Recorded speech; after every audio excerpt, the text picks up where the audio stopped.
Notre bénédiction cet après-midi, c'est un père pour moi, c'est un papy pour vous. Si pour moi c'est un père, pour vous c'est un papy. C'est un grand-père. J'aimerais bien les présenter à la fin. J'aimerais que l'Église, nous puissions écouter la sagesse, la connaissance, la bénédiction et potentialité que l'Éternel a déposée sur cet homme. C'est une bénédiction pour l'Église corps du Christ. Ce sont l'un de nos papas qui ont tracé les chemins, qui ont combattu, afin que nos ministères puissent avoir la connaissance. Vous savez, la Bible nous dit que la vie éternelle, c'est celle qui te connaissent. Donc, pour aller dans le royaume des cieux, il faut connaître Dieu.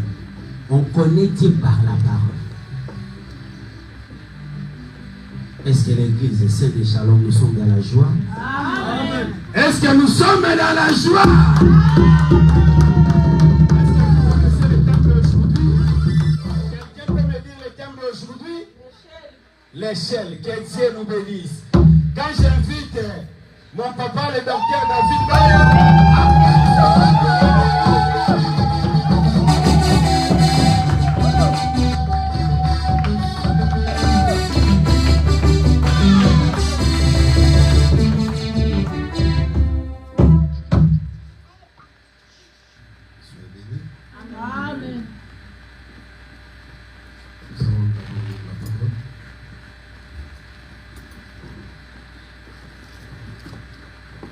selon Jean, chapitre 1, le verset 45 jusqu'au 51 verset. Je lis ce qui est écrit. Philippe rencontra Nathanaël et lui dit: nous avons vu trouver celui de qui Moïse a écrit dans la loi et dont les prophètes ont parlé, Jésus de Nazareth, fils de Joseph. Nathanaël lui dit: peux-tu venir de Nazareth quelque chose de bon? Philippe lui répondit: viens et vois. Jésus, voyant venir à lui Nathanaël, dit de lui: voici vraiment un Israélite dans lequel il y a point de fraude. D'où me connais-tu? lui dit Nathanaël. Jésus lui répondit: avant que Philippe t'appela, quand tu étais sous les figuiers, je t'ai vu. Nathanaël répondit et lui dit: Rabbi, tu es le Fils de Dieu, tu es le roi d'Israël. Jésus lui répondit: parce que t'ai dit que je t'ai vu sous les figuiers, tu crois. Tu verras de plus que grande chose est celui-ci. Et il lui dit: en vérité, vous verrez désormais le ciel ouvert et les anges de Dieu monter et descendre sur les fils de l'homme. Parole du Seigneur. Amen. On va s'asseoir.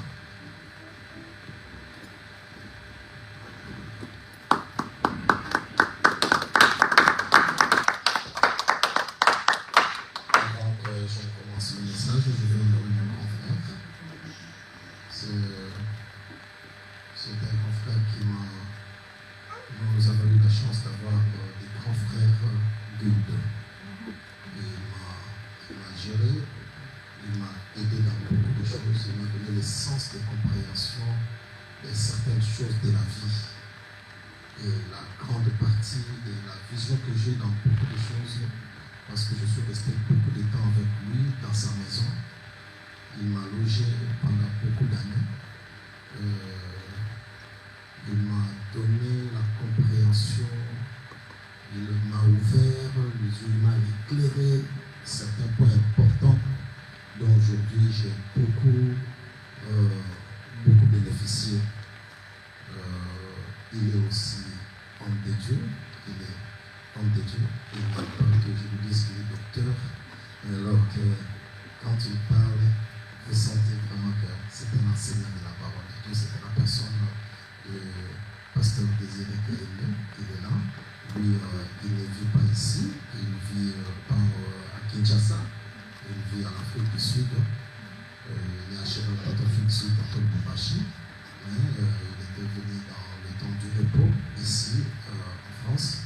C'est comme ça que nous sommes avec lui. Il a pensé m'accompagner si nous pouvons le recevoir. Je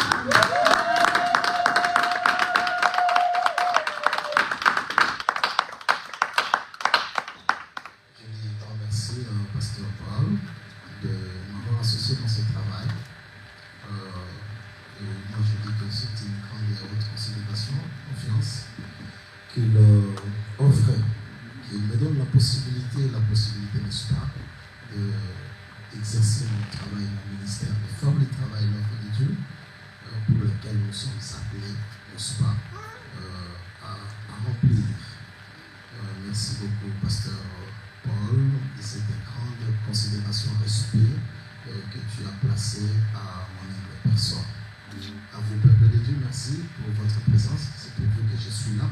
Et donc, nous allons partager la parole avec vous. Nous allons dire la pensée de Dieu aujourd'hui. Et chacun de nous, n'est-ce pas, sortira avec une idée claire sur cette portion de l'écriture que nous venons de lire.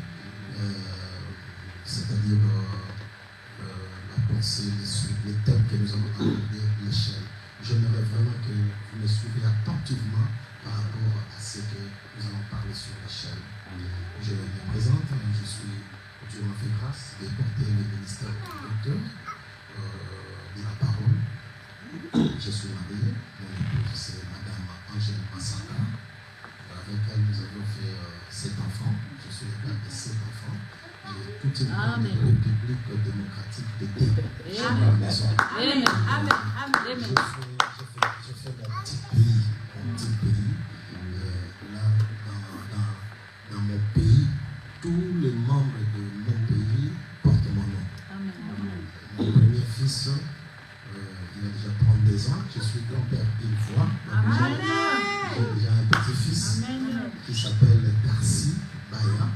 Il a totalisé une année. Alors mon fils aîné s'appelle Ahmed Baya. Après d'Ahmed, c'est Dayel Baya. Vous comprenez D, hein? Parce que moi-même, je suis David Baya. Donc ma république s'appelle D Baya. Et puis les jumelles, je suis le père des enfants, les jumelles. Ils ont déjà 21 ans. C'est Davina Baya et Dan Baya. Et puis il y a un David Baya qui a presque mon nom. Et aussi il y a Damaris Baya. Et enfin pour terminer par Darteli, elle a 9 ans.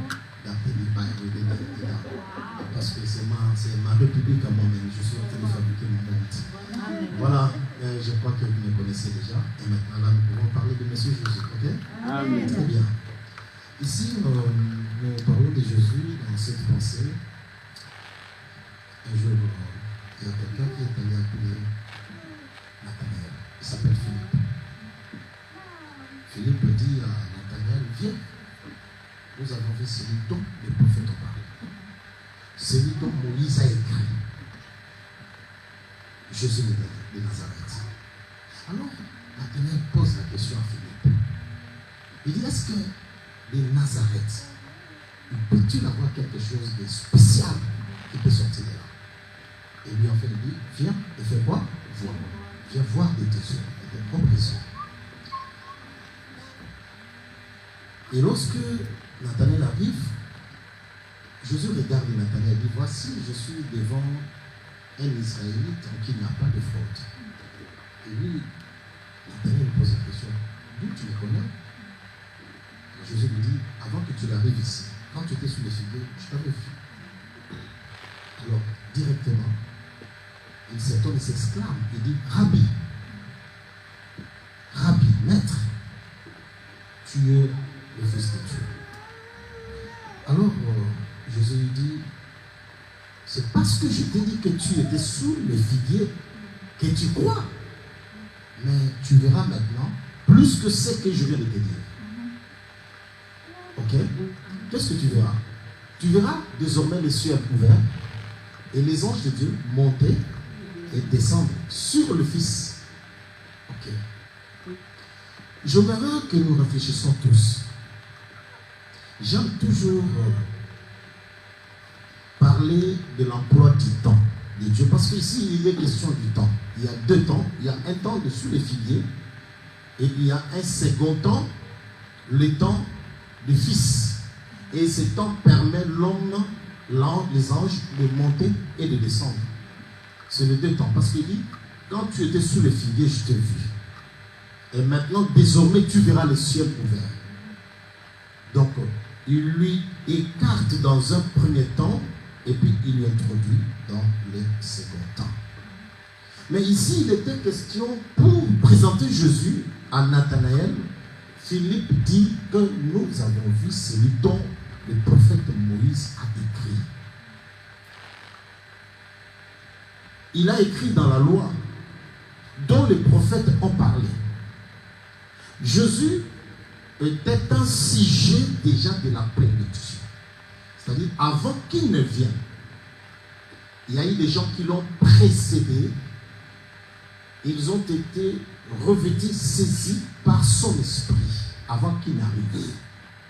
Donc, les prophètes ont parlé de lui et les prophètes ont fait ce qu'ils devaient faire, mais tout en prédisant, tout en expliquant ce qui devait venir.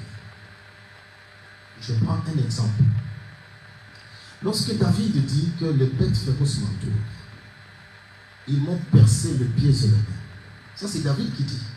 Mais lorsque nous contrôlons dans la vie de David, nous ne verrons pas un jour où David, on l'a percé le pied et le main. Donc c'est que quelque part, David était en train de prédire de celui qui devait venir. C'est qu'en lui, il y avait déjà l'esprit du Christ qui avait saisi David. Sans qu'il le sache, mais comme étant prophète, il a prophétisé. Je prends encore un exemple. Lorsque Ésaïe, parmi les prophètes de la Bible, les grands prophètes messianiques, celui qui a parlé plus du Messie, c'est Ésaïe. Il dit que les châtiments qui nous donnent la paix est tombé sur nous. Ça c'est Ésaïe qui dit. Il dit, c'est par ce meurtrissure que nous sommes sauvés. Au départ, il dit, qui a cru à ce qui nous a été annoncé? C'est-à-dire, il dit déjà que celui qui veut venir ne sera pas accepté. Qui a cru à ce qui nous a été dit, alors que il s'est manifesté comme une faible plante. Donc, la venue de Jésus, c'est comme ça qu'on dit que Dieu a choisi les choses les plus faibles pour confondre les sages, les forts. Déjà, le refus du Seigneur ou du Messie serait déjà prophétisé par les prophètes. Lorsque nous regardons même la vie de Jérémie, tous ces prophètes-là, vous allez voir, c'est pourquoi Jésus, quand il pose la question à ses disciples, qu'est-ce que les gens parlent de moi? Les uns disent que tu es Élie, les autres Jérémie, et d'autres disent que tu es l'un des prophètes. Pourquoi? Parce que tout ce qui a été dit dans la personne de Jésus devrait s'accomplir dans son corps. Il devrait donner l'image, la forme de tout ce que les prophètes ont dit et de ce qu'ils ont fait. Ok? Très bien. Lorsque Ésaïe prophétise, il dit, l'Esprit de l'Éternel est sur moi. Il m'a oint pour annoncer la bonne nouvelle aux captifs, la délivrance, les opprimés, la liberté. Voyez-vous, ça c'est un prophète qui parle. Maintenant, quand Jésus vient, le jour qu'il est arrivé, il ouvre le livre de Luc, il ouvre dans Luc chapitre 4, verset 17. Mais dans ce temps-là, Jésus a pris le livre du prophète Ésaïe. Il ouvre ce livre et il lit les Écritures. Et puis il dit à tous ceux qui étaient là, cette prophétie que Ésaïe a dit vient de s'accomplir. C'est-à-dire, je suis l'accomplissement de cette prophétie. Quand il a dit ça, personne ne l'a accepté. Souvenez-vous, ce jour-là, on a voulu tuer Jésus, précipiter Jésus sur une grande montagne. Et il s'est expliqué pour lui aider et il est parti.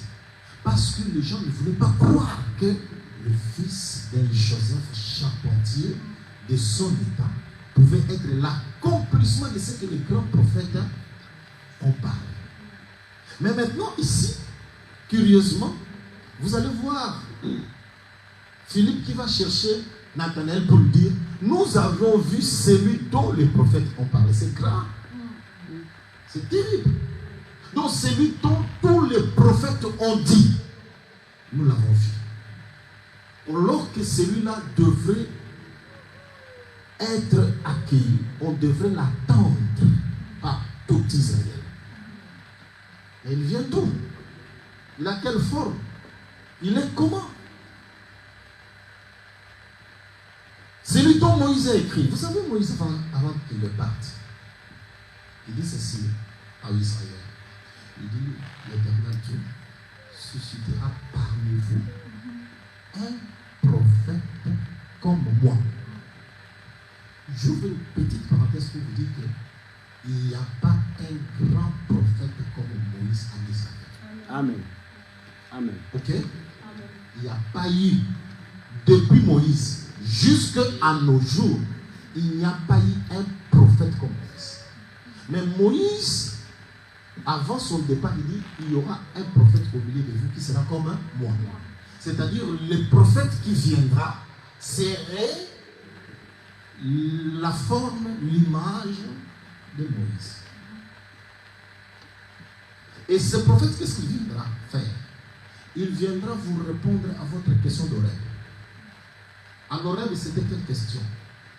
Le peuple a dit clairement à Moïse, nous ne voulons plus que toi tu nous parles. Nous voulons que Dieu lui-même nous parle. Entre nous et Dieu, nous ne voulons pas qu'il y ait un intermédiaire. Que Dieu nous parle directement, que nous écoutons la parole et la voix de Dieu. Quand Moïse est allé dire ça à l'Éternel, Dieu dira à Moïse, ce n'est pas toi qui les ont refusé, c'est moi. Alors, attends moi-même, je vais parler à ce peuple. Et il dit, voilà comment ils vont se préparer pour m'écouter. Ils ne vont pas toucher les femmes pendant autant de jours, ils vont lever leurs vêtements, ça serait blanc, qu'ils ne puissent pas s'approcher de la montagne. Et moi, je vais descendre, je vais leur parler. Moïse a pris beaucoup de temps de parler avec Dieu pour son état. À la fin, Dieu rappelle encore Moïse, dites à ce peuple de ne pas avancer vers la montagne. S'il avance, il mourra. Moïse dit à Dieu, tu nous as déjà dit ça, je sais que le peuple n'avancera pas. Les jours que Dieu devait descendre au sommet de la montagne, c'était terrible les amis. C'était terrible et extraordinaire ce jour-là. Le peuple qui attendait que Dieu puisse parler, la première des choses c'était les éclairs. Et puis les éclairs, qu'est-ce qui va suivre? Les tonnerres. Après les tonnerres, le temps me manquerait de vous parler sur les éclairs, les tonnerres, les petites choses. Quand je reviendrai, nous parlerons à ce sujet. Les éclairs, les tonnerres, les montagnes bougeaient et la fumée montait au sommet de la montagne et la terre bougeait. En ce moment-là, aucun d'Israël n'est resté sur place pour écouter Dieu. Or, déjà les tonnerres, les éclairs, c'était un langage. Très bien. Personne ne pouvait entendre ce langage si ce n'est que Moïse lui-même. Attendez. Glorifie ton fils. Une voix qui dit, glorifie ton fils. Jésus dit, Père, glorifie ton fils. Il y a eu une voix qui est sortie comme le tonnerre, comme un son de la trompette. Je l'ai toujours glorifié. Les gens qui étaient là ont entendu le son. Mais puis, gens qui étaient là, il dit, la voix a dit, je l'ai glorifié. Mais d'autres qui étaient là ont entendu comme si c'était le tonnerre. Ils n'ont pas entendu la voix. Donc, ça dit, quand Dieu parle, il y a ceux qui entendent et il y a ceux qui n'entendent pas. Très bien. Jean a entendu, que la voix a dit je l'ai glorifié, mais ceux qui étaient là n'ont pas entendu, mais ils ont entendu autre chose que les tonnerres. Donc c'est que dans le tonnerre, dans le son des trompettes, il y a un langage. Et celui qui peut entendre, comprendre le langage, c'est celui qui est habitué de ce langage. Celui qui est appelé à entendre ce langage-là. Si tu n'es pas appelé à entendre le langage, tu écouteras le son d'une trompette, tu écouteras les tonnerres et tu verras les éclairs. Mais celui qui est initié entendra ce que le tonnerre dit, ce que la voix dit. C'est pourquoi à un moment, on dit à Jean, n'écris pas ce qu'il dit le tonnerre. Donc ce qu'il avait entendu, mais on dit de ne pas écrire. Je peux avancer. Ici, quand Dieu a fait cette façon de langage, Israël n'a pas écouté. Et Israël dit à Moïse, c'est de cette manière que Dieu parle toujours. Alors si c'est comme ça, dites à Dieu de ne plus parler de cette manière. Il rentre. Et toi, comme tu es toujours l'initié, tu monteras, tu l'écouteras, et puis tu viendras nous dire ce que Dieu a dit. Mais maintenant, Moïse, avant sa mort, il dit maintenant à Israël, l'Éternel Dieu suscitera parmi vous un prophète comme moi. Ce prophète viendra faire quoi? Viendra vous répondre à votre problématique d'Horeb. Quelle était problématique d'Horeb?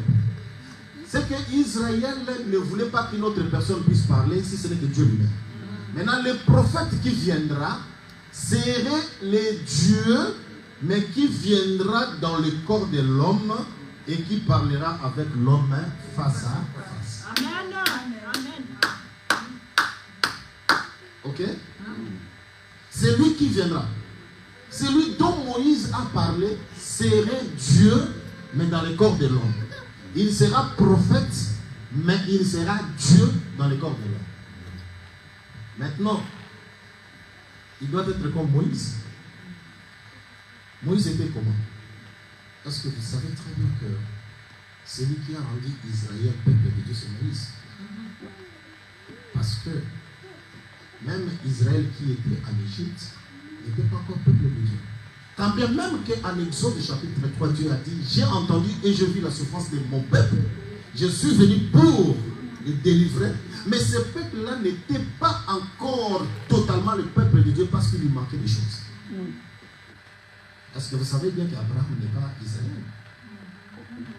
Vous savez très bien que Isaac n'est pas Israël. Et vous savez aussi que Jacob n'est pas Israël. Et vous savez aussi que même Israël qui était en Égypte n'était pas encore Israël. Israël, c'est le peuple de Dieu. Israël, c'est Dieu. Israël qui sortait de l'Égypte n'était pas encore le peuple de Dieu. Pourquoi? Parce qu'il lui manquait beaucoup de choses pour qu'il devienne peuple de Dieu. C'est pourquoi, quand ils sont sortis de l'Égypte, ils arrivent en route. Dieu dit à Moïse, je ne continue plus, je vais vous donner mon ange, il va marcher avec vous. Et Moïse a dit, si toi tu ne marches pas vers nous, nous aussi nous n'allons pas nous déplacer. C'est pourquoi je vous une parenthèse pour dire, si Dieu ne marche pas avec toi, continue pas. Très bien. Très bien. Et l'eau cognon sur tout ce que tu feras dans ta vie, cherche que la présence de Dieu soit là. Si Dieu n'est pas avec toi, que ce soit dans la famille, que ce soit dans la chanson, que ce soit dans la prédication, que ce soit dans les affaires, si Dieu n'est pas avec toi, n'avance pas. Parce que demain tu vas échouer. Amen. Amen. Mais avec Dieu, nous ferons des exploits. Quelle que soit la petitesse que vous commencez avec, Amen. la première des choses, présence de Dieu. Amen. Il va vous justifier même quand les gens seront contre vous. Très bien. Il vous rendra valeureux et important aux yeux des hommes. Même ceux qui étaient contre vous deviendra pour vous. Avec Dieu, tu iras de l'avant. D'accord? Je vous donne un petit exemple. Qui dit quand les enfants vont naître, il faut les jeter dans l'eau? C'était pas bon. Si c'est un garçon, vous jetez dans l'eau. Qui a ramassé le petit enfant? Pharaon. Il a ramassé dans l'eau. Qui avait dit de tuer les petits enfants? Pharaon. Mais qui a ramassé? Toujours. Il a dit l'enfant, quand il est né, le garçon, j'étais où? Dans l'eau. Les petits a ramassé où? Qui a hébergé les petits enfants dans sa maison? Qui a nourri les petits enfants? Qui cherchait la mort des petits enfants? Qui a ramassé? Qui voulait tuer? Qui a donné la vie? Vous voyez?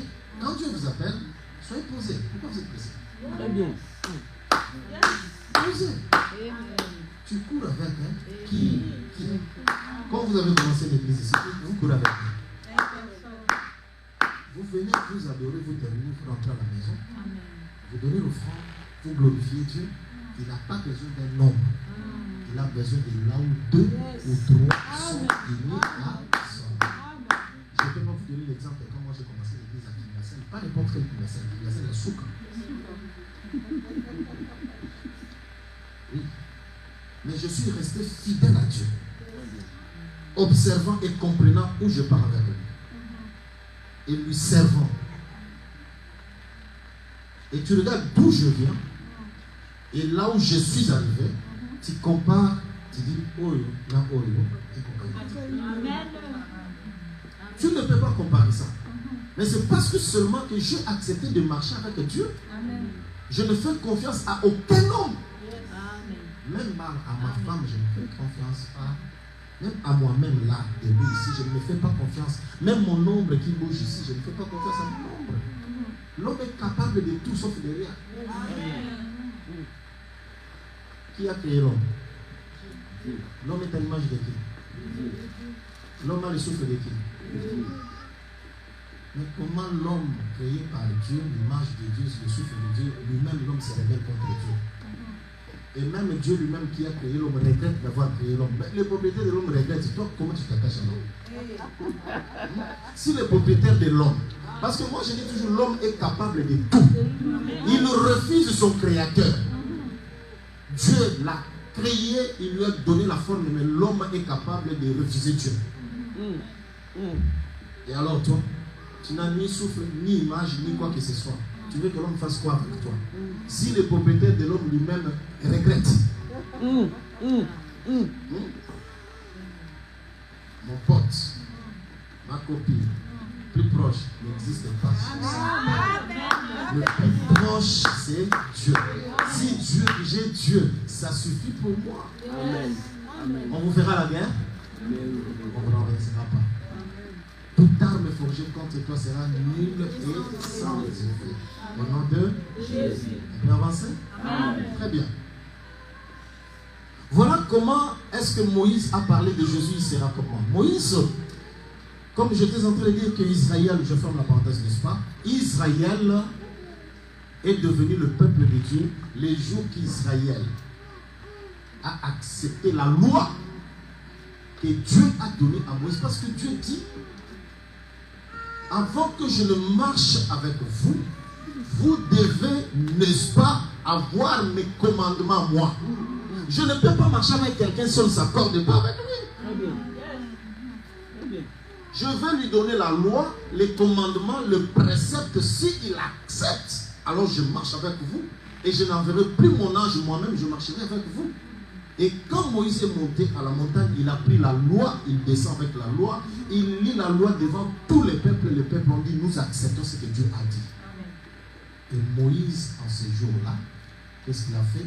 Il a pris un animal, il a tué, il a pris le sang, il prend le sang, il le jette sur les livres, il le jette sur le peuple.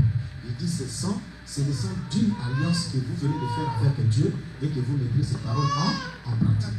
C'est depuis ce jour-là qu'Israël est devenu le peuple de Dieu. Par l'alliance, ok? Par la loi, ok? Voilà. Moïse a mené l'alliance, il a mené quoi? La loi. Et la troisième chose que Moïse a mené, c'était le culte. Israël ne savait pas comment adorer parce qu'il venait de l'Égypte. Il n'avait pas une adoration. Qui a apporté l'adoration? C'est Israël, et c'est Moïse.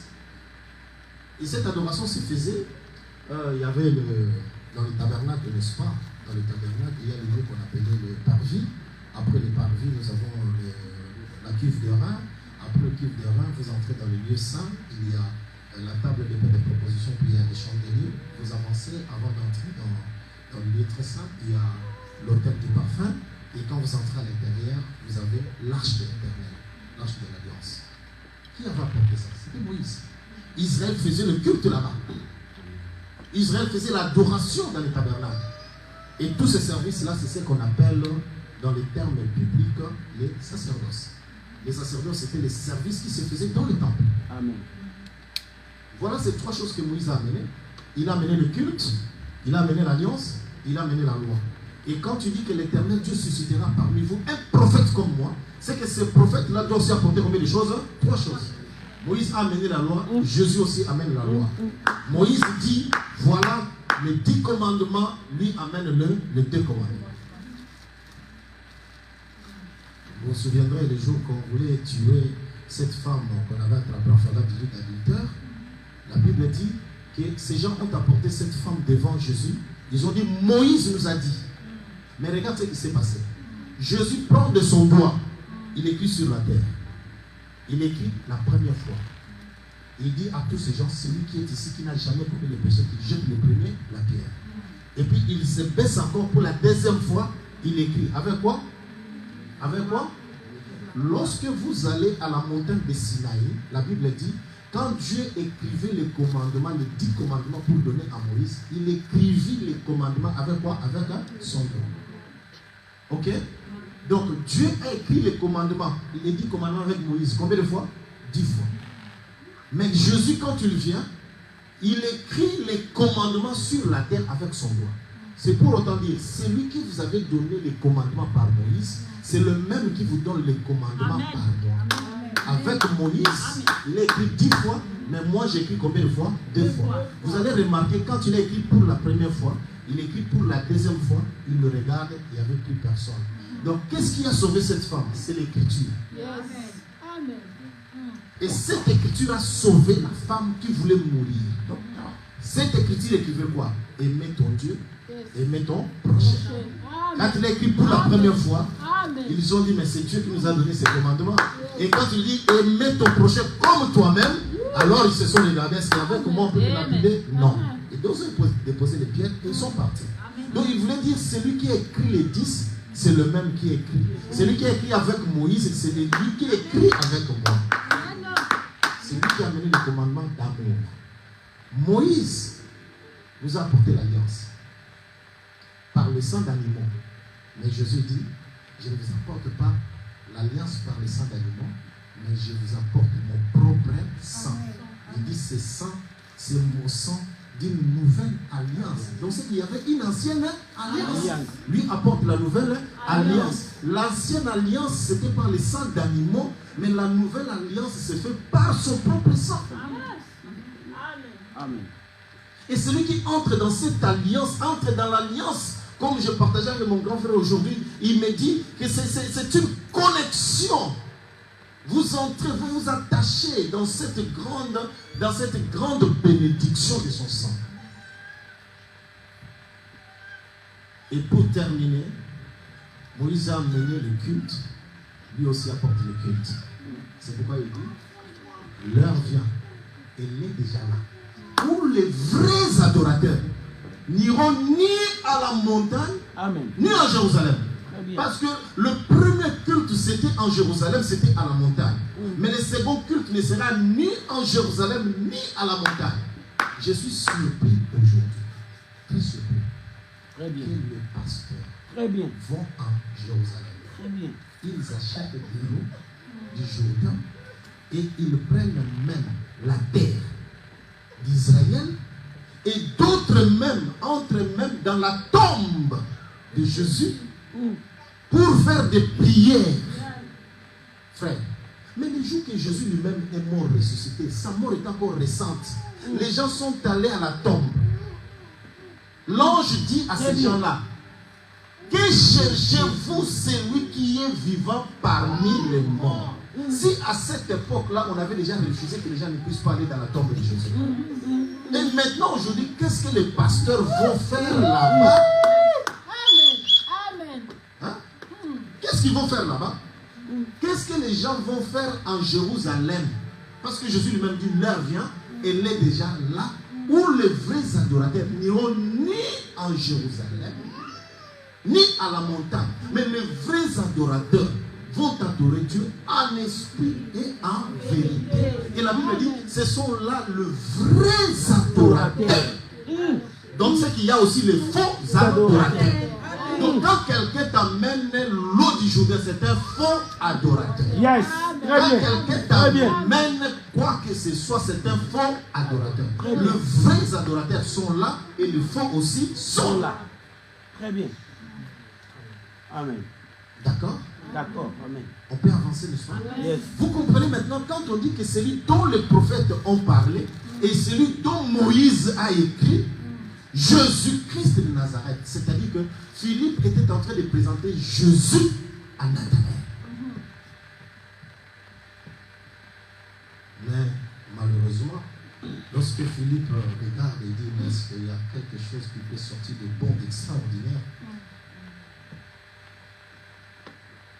Là, il dit, bon écoute, viens, vois seulement, et tu vas quand même te rendre compte. Lorsque Philippe arrive, Nathanaël arrive, Jésus le regarde. Il dit, voici un vrai Israélite en qui il n'y a pas de porte. Il lui pose la question, d'où tu viens? Il dit, avant que tu viennes ici, tu étais sous le figuier. Je t'ai vu. Ah, ok.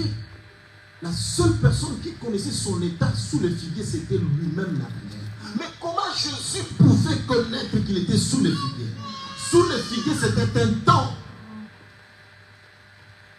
Mais le deuxième temps aussi, c'est un temps.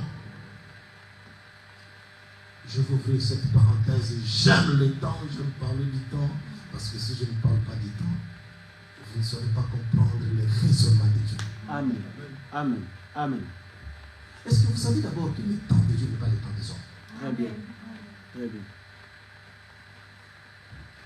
Dieu ne marche pas avec les temps comme les hommes. C'est très compliqué. Regarde, dans le monde de Dieu, on appelle ça l'éternité. C'est-à-dire là où Dieu vit. On appelle ça l'éternité. Maintenant, Dieu, quand il quitte l'éternité, donc dans son monde, il n'y a pas l'ombre de variation. Voyez, nous, dans notre monde, il y a, si le soleil sort, ça vous frappe. L'ombre, ça part, n'est-ce pas? Si on arrive à 12 heures, les soirs. Mais on dit, dans le monde de Dieu, il n'existe pas de temps. Mais quand Dieu veut créer le monde, la première des choses qu'il a créées, c'était son temps. Ok? Il n'a pas d'abord pas créé notre temps. Il a d'abord créé son temps. C'est son temps qui lui permet de créer notre temps. Je sais que tu n'as pas compris. Je vais l'expliquer bien. Frère, les premiers jours, il y a eu la lumière. Hier soir, hier matin. C'était le 4e jour, le premier jour. Le deuxième jour, il sépare les eaux d'en haut et c'est les eaux d'en bas. Hier soir, hier matin. C'était le 4e jour. Le 3e jour, l'arbre poussait vers le sol, ça montait comme ça. C'était le 4e jour, le 3e jour. Hier soir, hier matin. Le 4e jour, il crée le soleil, la lune et les étoiles. Le 4e jour, le 4e jour, le soleil, la lune et les étoiles. Hier soir, hier matin. C'était le 4e jour. Le 4e jour. Je vous pose la question. Le premier jour, il n'y avait pas encore de soleil. Le deuxième jour, il n'y avait pas de soleil. Le soleil que Dieu a créé, c'était le 4e jour. Le 4e jour. Dans le soleil qu'il a créé, hier soir, hier encore un matin. Donc le premier jour, il crée la lumière, hier soir, hier matin. C'était quel soir? C'était quel matin? Parce qu'il n'y avait pas de soleil, il n'y avait pas de lune. Donc Dieu a son soir, il a son matin. C'est son temps-là qui lui permet de créer. Dieu n'a pas créé le monde le lundi, mardi, mercredi, jeudi, vendredi. Oublie ça aujourd'hui. Quand tu l'as créé, la lune et le soleil, le 4e jour, il vit la lune et le soleil, c'est pour estimer le temps, les périodes et les époques. Donc le temps, notre temps, nos époques, nos jours ont été formés dans un jour de Dieu.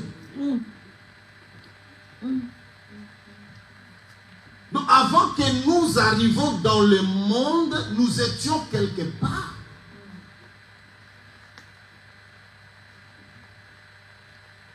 Tu ne veux pas comprendre. Attends, je vais t'expliquer. La Bible dit, Jérémie, avant que tu sois dans le ventre de ta mère, je te connaissais. Tu les connaissais où? Parce que le jour des enfants commence dans le ventre. Mais il dit avant que tu sois là, je te connaissais. Ils étaient où? Nous sommes formés dans le temps de Dieu et il nous amène dans notre temps. Et quand tu es formé dans le temps de Dieu, il t'amène dans ce temps ici. Personne sur ce temps ici va faire quelque chose en dehors de ce que Dieu a prévu. Pourquoi? Vous savez, moi, des fois, ça me tombe lorsque vous restez là en train de réfléchir sur la sorcellerie, sur la magie, sur les méchants, sur tous ces gens-là. C'est un temps perdu. Amen. Amen. Amen. Amen. Je n'ai pas personne qui me laisse. Très bien. Si tu le fais, c'est qu'il y a quelqu'un qui t'a permis depuis longtemps. Très bien. Soyez posé. Amen. Que personne ne t'intimide. Yes. Amen. Je dis que personne. Si quelque chose tient, ok, ça ne tient pas, ça reste. Très bien. Je ne force rien. Je travaille normalement. Et si je perds quelque chose, même si c'est de l'argent, ça va poser. Tu m'aimes, ok. Tu ne m'aimes pas, tant pis. Tu es d'accord avec moi, ok. Tu n'es pas d'accord, tu m'abandonnes, merci. Tu marches avec moi, ok. Tu m'aimes, d'accord. Tu ne m'aimes pas, ok. Tu ne peux pas commencer à me faire souffrir comme ça les musulmans. Si tu n'étais pas dans mon programme, ça ne porte rien. Comme je t'ai rencontré, sache-le bien que dans un temps inconnu de toi et moi, nous étions. Amen. Amen. Il n'y a pas d'hasard. Vous êtes fâchés? Non. On peut avancer. Amen. Donc c'est comme ça. Maintenant, par rapport au programme du temps, écoute, regarde comment Dieu compte. Quand nous comptons 100 ans, 200, 300, 1000 ans, Dieu compte un jour. C'est dans la Bible, dans la Bible. Car un jour devant ta face et 1000 ans devant nous. C'est pourquoi David a dit, vaut mieux passer un jour devant l'Éternel que 1000 ailleurs. C'est-à-dire, vaut mieux passer devant le temps de Dieu que le temps des hommes. Amen. Amen. C'est comme ça. Quand nous comptons 2000 ans, Dieu compte combien de jours? 2 jours. Depuis que Jésus est venu, il est mort, il est parti. Ça fait combien pour nous? 2000 ans. Pour l'Éternel, ça fait combien? 2 jours. C'est pourquoi Jésus dit, je viens bientôt. Il ne dit pas le bientôt de nous, mais il dit son bientôt à nous. Parce que depuis qu'il est parti jusqu'à aujourd'hui devant Dieu, il n'a pas encore de une semaine. Très bien.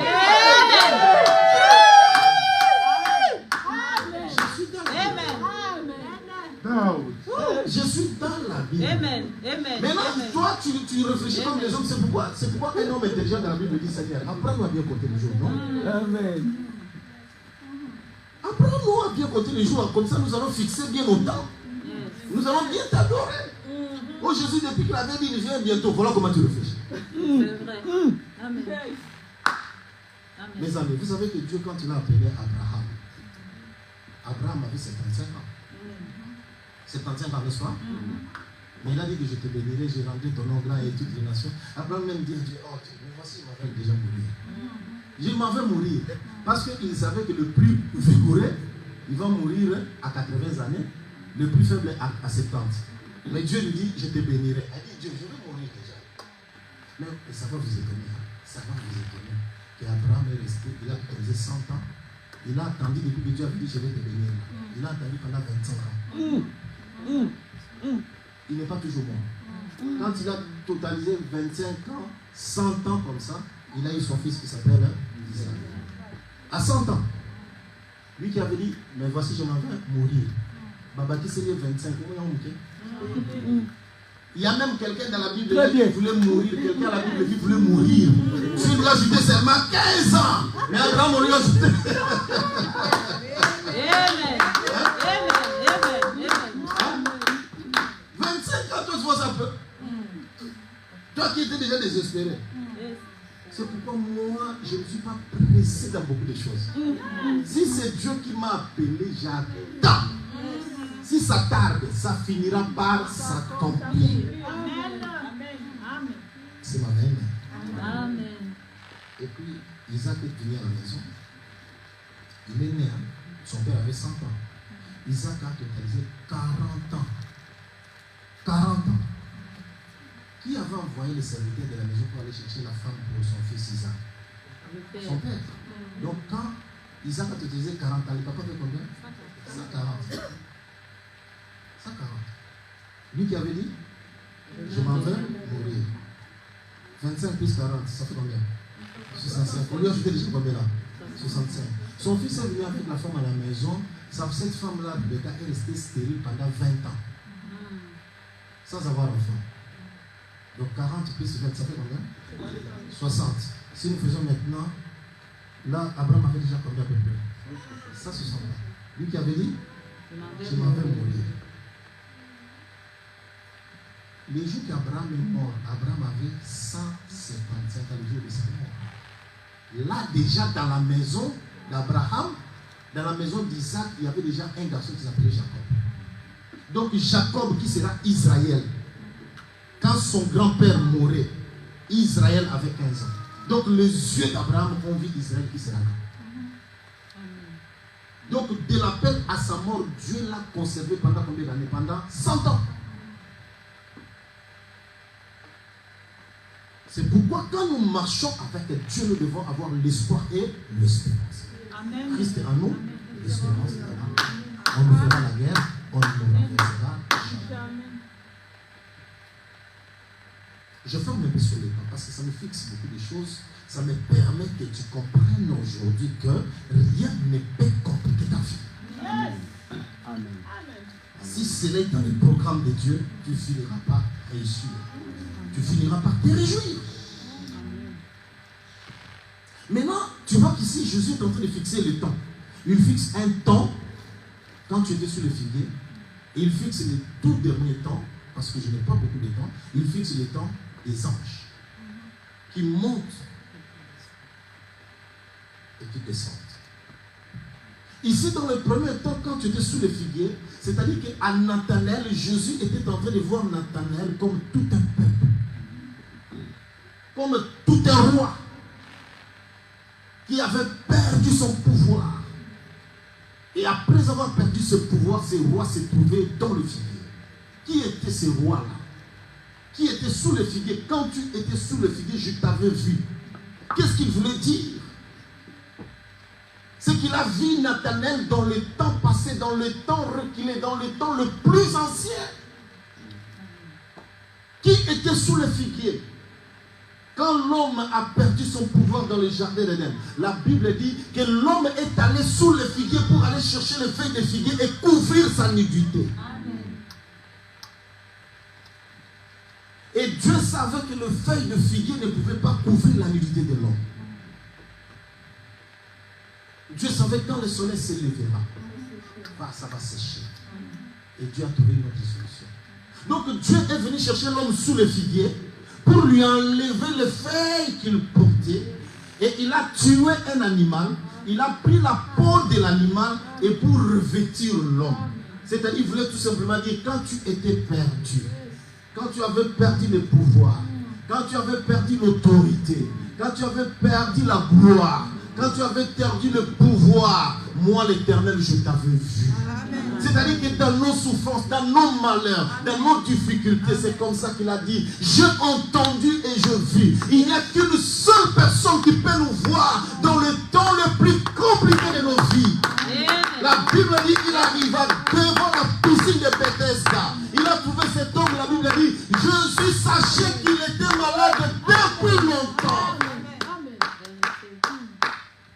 Veux-tu être guéri? Il dit, je n'ai personne. Oui, dans le moment le plus seul, dans le moment où tu es vraiment délaissé par les gens. Jamais Dieu, parce que quand tu veux me bénir, il ne regarde jamais les gens. Je l'aime quand tu veux m'élever, il ne voit personne. Le Dieu, c'est le Dieu de ceux qui n'ont personne. C'est le Dieu de ceux qui pleurent lorsque croire. Lorsque tu sens que cette maladie, je ne peux pas dire à mon voisin. Lorsque tu sens que je suis abandonné de ma famille, c'est ce Dieu-là qui vient maintenant se mettre. Là où je suis limité, là où je ne peux plus avancer. Là où les gens que tu faisais confiance commencent à parler contre toi. Les gens que tu as aidés dans la vie commencent à t'abandonner. C'est en ce moment-là que Dieu dit, je ne t'abandonne pas. Quand tu étais nu, quand tu t'es cherché des solutions, quand tu voulais te sauver, quand tu pleurais, quand tu étais limité, à ce moment-là, quand tu étais incapable d'avancer même, il y a des moments où nous sommes malades, où nous ne pouvons même plus porter nos bijoux, où nous ne pouvons plus porter nos vêtements. Mais pendant ce temps-là, il y a quelqu'un qui nous regarde et qui nous voit. Il veut seulement que nous acceptons. Lorsqu'on nous dit, venez, nous l'avons vu. Viens et vois. Ne discute pas, viens et tu verras la gloire de Dieu. Amen. Dieu est capable de tout. Dieu peut changer ta vie en un clin d'œil. Dieu peut te réjouir. Dieu peut te soutenir. Je t'ai vu. Dans le moment où tout le monde peut dire c'est fini. Mais ce temps-là, tu verras le ciel ouvert. Amen.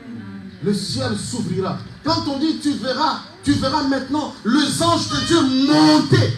Quand on parle de ces anges-là, ce n'est pas Gabriel, ce n'est pas Michael. Michael ne monte pas. Michael descend et monte. Mais lorsqu'on parle que tu verras les anges de Dieu, ce sont les anges qui montent, des anges terrestres. Les gens qui viennent de la terre, qui montent. Il montera sur quoi? Oh, Jacob avait vu l'échelle qui était là. Et la porte du ciel était là. Jacob avait vu le ciel ouvert. Les anges de Dieu montaient et descendaient sur l'échelle. Mais maintenant, Jésus dit, tu verras le ciel ouvert. Mais Jésus enlève l'échelle. Il dit, c'est sur le Fils de l'homme que les anges vont monter et descendre. Il écarte dans l'échelle qu'avait vu Jacob. C'était un homme. C'est pourquoi il dit, je suis le chemin. Le chemin qui amène les gens vers le ciel. Quand nous allons vers le ciel, c'est là où se trouve notre gloire. C'est là où il y a notre origine. C'est par le Fils de l'homme que nous monterons. Je suis le seul chemin. Lorsqu'Israël arrive devant la mer rouge, il regarde, il n'y avait pas de chemin. Mais l'Éternel est en train de dire Moïse, pourquoi il crie? Oh Dieu, merci parce que tu ne vois pas comme nous. Mais parce que tu savais sous l'eau, il y avait un chemin. Moïse dit à ce peuple d'avancer. Derrière, il y avait l'Égypte qui venait. Devant, il n'y avait pas de chemin. Mais l'Éternel Dieu voyait les chemins qui étaient cachés sous l'eau. Dans l'incapacité. Lorsque les gens nous abandonnent, lorsque les gens ne peuvent plus rien faire, on pose la question à cet homme. Il est sabbat qui t'a guéri. Il dit, je ne le connais pas. Je ne le connais pas. Mais celui qui m'a guéri m'a dit. Il n'a retenu que la parole de celui qui l'avait guéri. Il m'a dit, prends ton lit, lève-toi et marche. Il t'amène sur le chemin de ta gloire, le chemin de ta bonté, le chemin de ta grâce. Amen. Il change la vie des opprimés. Il dit, l'Esprit de l'Éternel est sur moi. C'est Dieu qui m'a envoyé. Jésus. Amen. Amen. C'est lui l'échelle.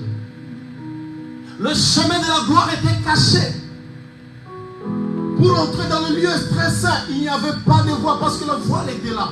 Mais le jour où il est mort à la croix, directement les rideaux étaient déchirés. Pour dire ce que tu ne pouvais pas voir, tu peux voir. Là où les anciens arrivaient avec des cérémonies, ce n'est plus de cérémonie. Ce qui était impossible deviendra possible. Ce qui était loin, ça va s'approcher de toi. Ce qui était tombé, tu vas le ramasser. Ce qui était mort sera ressuscité. Où vous l'avez posé? Ça fait déjà 4 jours qu'il est déjà mort. Il sent mauvais. Il dit, amenez-moi là où il a été enterré.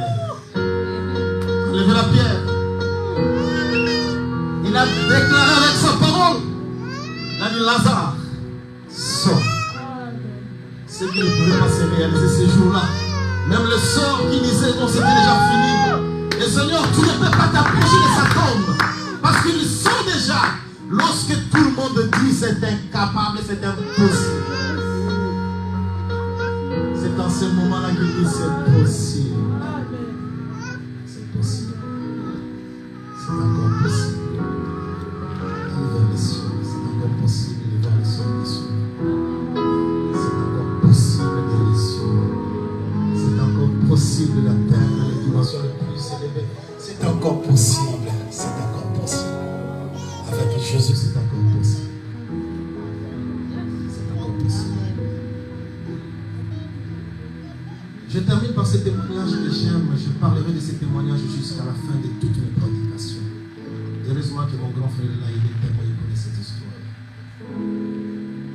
On m'a apporté la femme d'un ami pasteur à Kinshasa. Cette femme souffrait de cancer de l'utérus. Elle n'avait pas de famille à Kinshasa, j'étais sa seule famille. On est allé opérer cette femme, c'était ma tante qui était la gardienne de cette femme à l'hôpital. Alors, on ouvre le ventre, on traite la maladie, mais cette femme n'était plus guérie. Le rein était bloqué, elle ne pouvait plus faire l'urine, elle faisait tout dans les abus. Elle avait des fièvres qui ne terminaient plus et son corps commençait à gonfler. Elle ne pouvait plus s'élever. Elle ne pouvait plus marcher, elle ne pouvait plus parler, elle ne pouvait plus manger. La situation est devenue trop grave, jusqu'à tel point qu'on devait changer l'hôpital pour aller dans cet hôpital de l'OIA. Nous sommes allés avec cette femme dans cet hôpital. On a gardé cette femme pendant 5 jours. On a trouvé que la situation devenait de plus en plus compliquée. On a décidé d'ouvrir le ventre de cette femme encore pour aller voir si on avait touché quelque part dans le rein. Mais on dit à madame, si nous ouvrons le ventre de cette femme avec l'anesthésie, elle mourra. On doit ouvrir le ventre sans anesthésie. Il faut accepter. Et si nous ouvrons sans anesthésie, la douleur peut la tuer.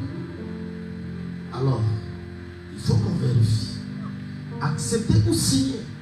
Si elle meurt, vous n'allez pas porter plainte à l'hôpital ou au médecin qui va faire le travail. J'étais en train de prêcher comme je prêche ici. Je vois, avant de passer, je vois mon téléphone vibrer. Je regarde comme ça, c'est madame.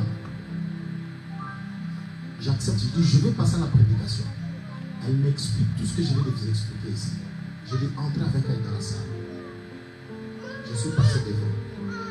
Je dis, Seigneur, je sais que ce moment, Chantal est dans la salle bloc opératoire. J'ai toujours appris que lorsque nous prêchons, toi tu nous bénis. Toute ma bénédiction d'aujourd'hui, transfère ça. Amène ça à l'hôpital. Ne me regarde pas, regarde à l'hôpital. Qu'elle sorte de l'hôpital de ce bloc opératoire. Je termine la prédication. J'ai dit à l'église, c'était la conférence des pasteurs. J'ai dit, prions pour une soeur qui est à l'hôpital. Pendant que le pasteur commençait à prier, moi je priais. C'est fini, cette femme est sortie de l'hôpital et des blocs opératoires. On a vérifié, elle n'est pas morte et c'était bien. Mais la maladie persistait. Les urines ne sortaient pas. Elle gonflait, elle faisait tout dans les habits. On l'a transportée, on nous a proposé de l'amener dans la dialyse. Dialyse à Kinshasa, ça coûte $300.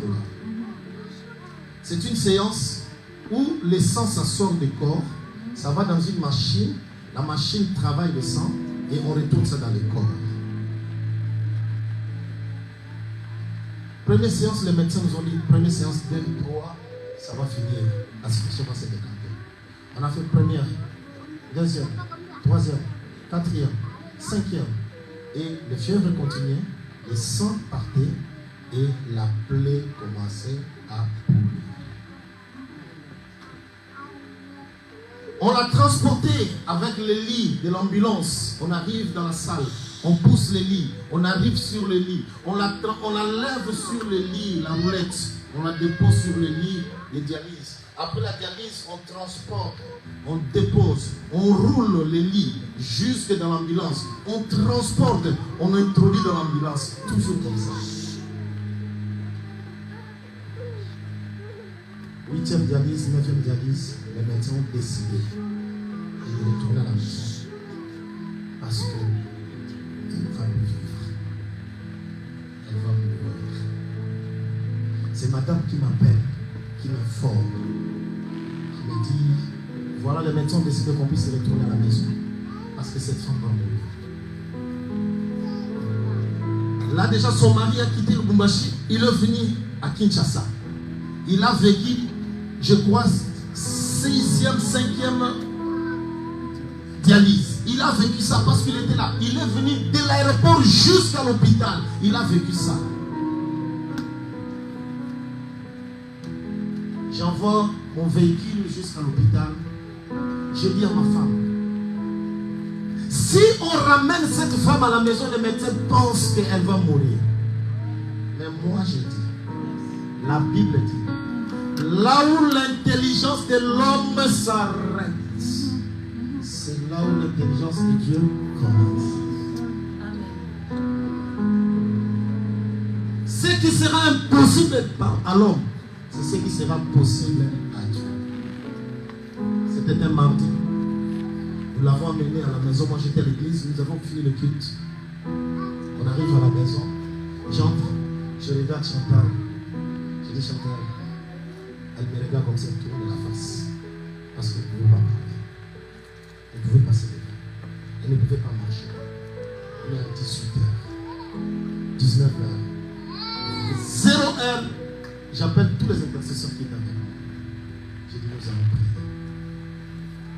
Il y a une chanson, nous chantions ça dans la famille. C'est Dachiloba. C'est ma mère qui aimait bien cette chanson. Oh yes, mon kalenga wanye, nabuani wanvite. C'est-à-dire, Dieu, mon kozinangai, tu es mon bouclier du combat dans tous les problèmes. Et c'est comme ça qu'on a. J'étais en train d'entourer la chanson là où il y était les chantres. Je chante la chanson. Oh yes, mukalenga wani, nabuani wanvite, mumaloso. Et il chantait avec moi. Après, le refrain c'est Touloulé, Bukola bébé. C'est-à-dire, descends ta puissance. Et pendant qu'on chantait là, on chantait. Un moment, on a commencé depuis 0h. Nous sommes 1h, nous sommes 1h30. On est en train de chanter. Après un moment, je sens quelque chose entrer en moi. J'arrive là où couché était Chantal. J'arrive entre ses genoux. Je m'agenouille. Je tiens ses genoux. Je la regarde. Je dis Chantal. Nani oui, Léo. J'ai dit Léo, aujourd'hui, tu vas t'élever. Léo, tu t'as t'aimer. J'ai dans la yes. Quand je parle comme ça, je quitte encore. Je retourne là où le mot chantait. Nous chantions. Après, je retourne encore là où elle était. Je la tiens au genou. Là, son mari était à genoux. Nous chantons ici. Elle était couchée là. Nous chantions encore. Après un moment, je rentre encore là où elle était. Je la tiens. Je la regarde. Je dis, oui, Léo. Aujourd'hui, tu vas te lever. Oui, où t'as t'aimé. Aujourd'hui, tu vas marcher. Dans le nom de Jésus. Je rentre encore. Nous chantions, mes amis. Je rentre pour la 3e fois, pasteur. Là où était Chantal. Pour la tenir, je regarde sur le lit. Chantal n'est pas là. Je regarde. Chantal n'est pas là. Je cherche Chantal. Je vois Chantal debout contre le lit. En train de chanter la louange avec nous. Elle louait avec nous. Je regarde. Je parle où était son mari. Je bouge Martin. Je dis Martin. Je dis regarde. Martin regarde. Il voit sa femme debout. Martin saute. Il est lancé comme mon grand frère ici. Il saute. Il vient. Il me tient comme ça. Il me bouge. Il dit David, qu'est-ce qu'il y a? J'ai dit, je n'ai pas compris. J'ai dit, je ne comprends pas Martin. Et à un moment, pendant qu'on se pose des questions avec Martin, je vois Chantal sur la mousse. Elle fait les pas. Elle marche. Elle quitte le lit. Elle demande, je dis Chantal, on est dans la vie. Tu vas où, Chantal? Elle me dit, Mina Fia Koyo. Elle dit, je dois aller me soulager. Je vais pisser. Pendant qu'elle disait, je vais pisser là, je vois les urines commencer à couler. J'ai dit, Chantal, Koyo la pakapa. J'ai dit, pisse seulement ici. La toilette, il faut le couloir. Pakapa. La dialyse que nous avions dépensée 9 fois, le médecin se sont arrêtés et limités. La plaie commençait déjà à pourrir. Le matin, nous sortons le grand matin avec nos véhicules, retournons à l'hôpital. On rentre à l'hôpital, le médecin contrôlait d'abord l'état des reins. Il dit non, il faut d'abord la dialyse. Nous avons d'abord les reins. Contrôle d'abord. Il dit si je contrôle les reins, c'est $100. Et après, la dialyse, 300 $, ça fait combien? 400. J'ai dit d'accord, on va payer. Quoi? Contrôle d'abord les reins. Il prend le sang. Il va vérifier le sang. Et il sort après l'examen. Là où était Chantal. Il tient la main de Chantal. Il dit Chantal, tes reins fonctionnent comme le rein d'un bébé. Ce témoignage, heureusement que le père est là. Parce que c'est lui qui m'a mis en contact avec cette famille, c'est son ami. Ce sont des familles qu'il connaît bien. C'est un pasteur. Et Chantal vit jusqu'aujourd'hui. Tu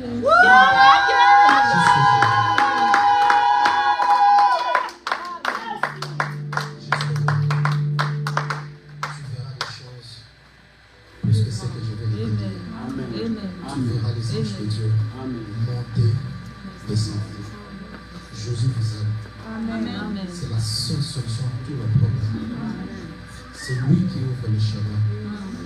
Là où nous ne pouvons pas arriver aujourd'hui, nous pouvons arriver. Ce qui était impossible aujourd'hui, cela est possible. J'aimerais que nous prions le Seigneur. Que tu dises à Dieu, Seigneur, je viens à toi pour toutes les difficultés. Si tu as un problème, tu as une difficulté, tu as une souffrance, tu as une question que tu aimerais que le Seigneur puisse te répondre. J'aimerais que tu ouvres ta bouche et tu commences à prier le Seigneur maintenant. Prions dans le nom de Jésus. Prions. Alléluia.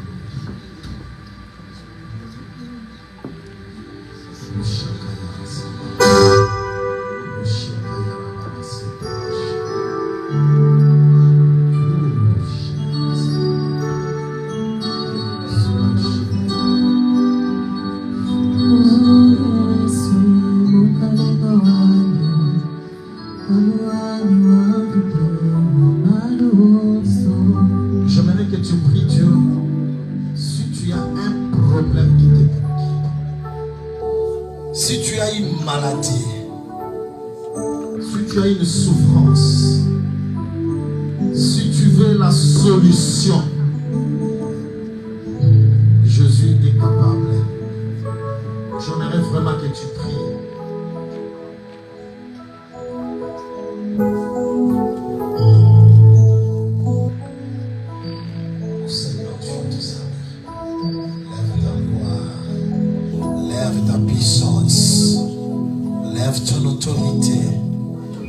L'onction et la puissance du Saint-Esprit. Dieu des réponses. Dieu de la souffrance du peuple.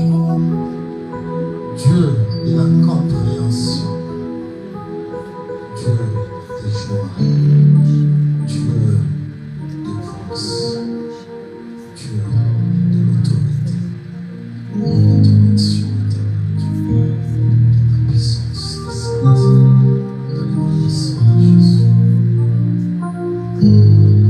Maintenant, écoute. Si tu as un problème, tu touches ta main sur ton cœur là. Si tu es malade, les dos, les pieds, le ventre, les yeux, la tête, touche là où tu sens.